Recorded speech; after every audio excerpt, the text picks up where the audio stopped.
Assalamualaikum, Frank. Waalaikumsalam, Pak. Gimana kabar hari ini? Alhamdulillah sehat lahir batin. Ya, kira-kira ada yang yang selama ini yang mau ditanyakan atau yang mau diterangkan atau menerangkan? Ada, Pak. Jadi Ya, ini apa? ya sambil jalan ya, sambil jalan. Bukan ke sini.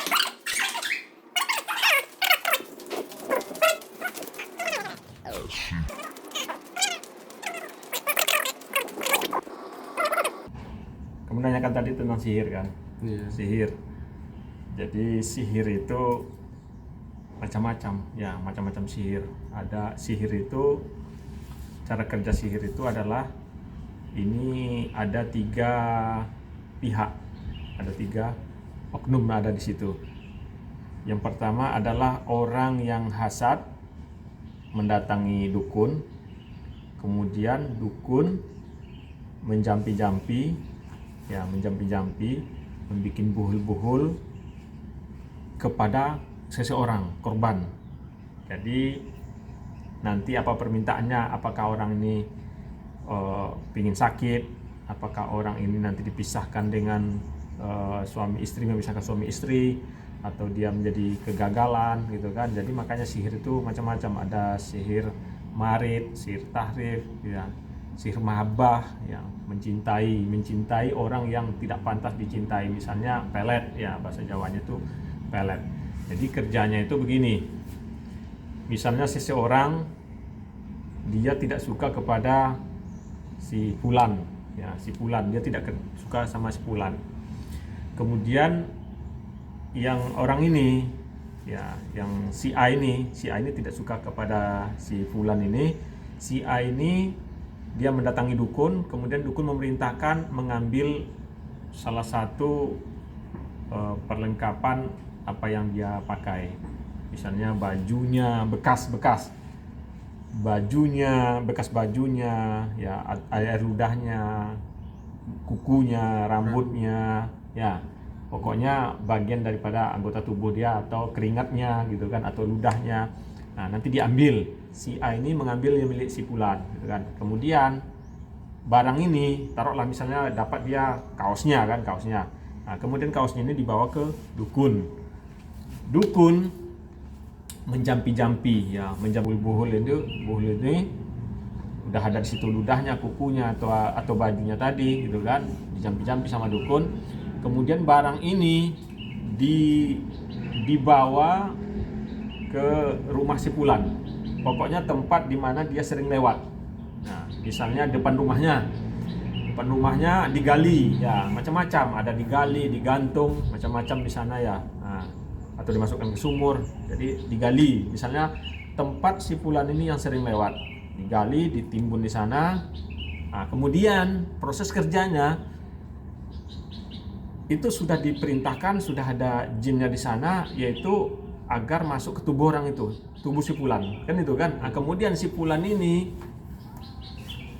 dia lewat keluar rumahnya, maka jin ini mencium bau bahwa yang punya barang yang ditanam ini adalah si fulan.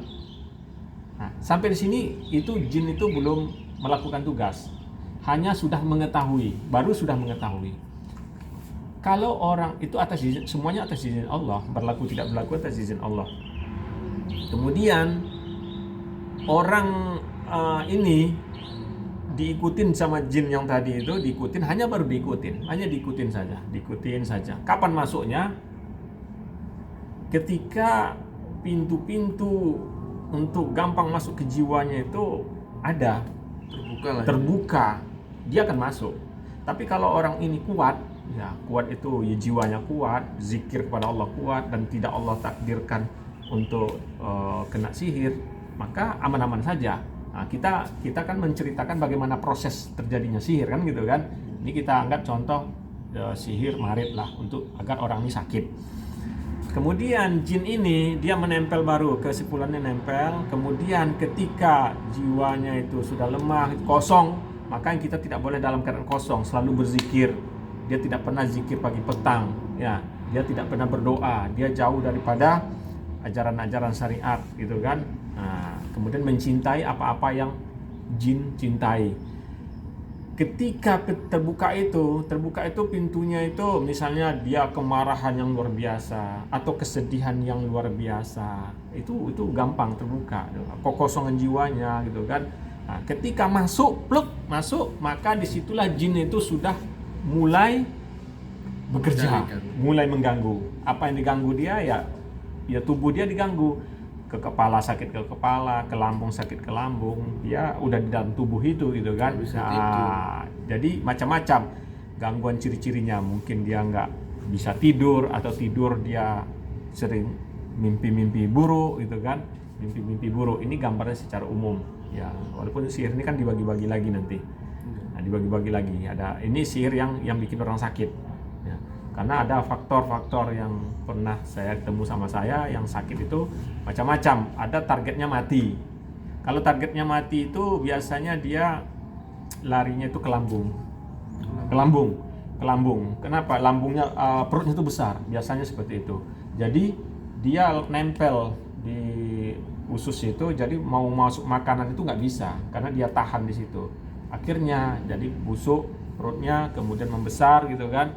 Nah, kemudian lama-lama kan namanya nutrisi nggak bisa masuk gitu kan, muntah gitu kan. Akhirnya mati, karena kalau Allah takdirkan mati karena targetnya mati gitu kan. Biasanya ada seperti ini.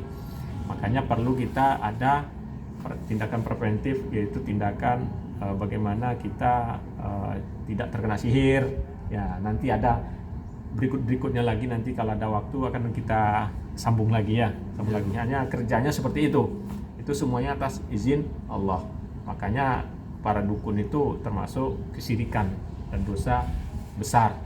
Jadi jin yang diperintahkan oleh dukun untuk mengganggu orang itulah bisa, kita hanya contoh tadi, bisa lewat makanan juga bisa, lewat minuman bisa, minuman sudah jampi-jampi kemudian dikasihkan gitu kan, atau macam-macam ya, atau foto, lewat foto juga bisa.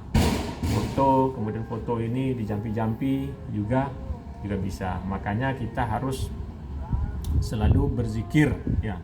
Berzikir, salah satunya berzikir, dan banyak cara penangkal sihir dan gangguan-gangguan jin yang lainnya.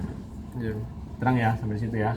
Ya, nanti momen berikutnya kita bahas cara apa-apa saja untuk menangkal sihir ini. Ya, insya Allah nanti. Demikian pemirsa, semoga bermanfaat untuk diri saya, untuk Mustafa alias Franky. Wassalamualaikum warahmatullahi wabarakatuh. Waalaikumsalam warahmatullahi wabarakatuh.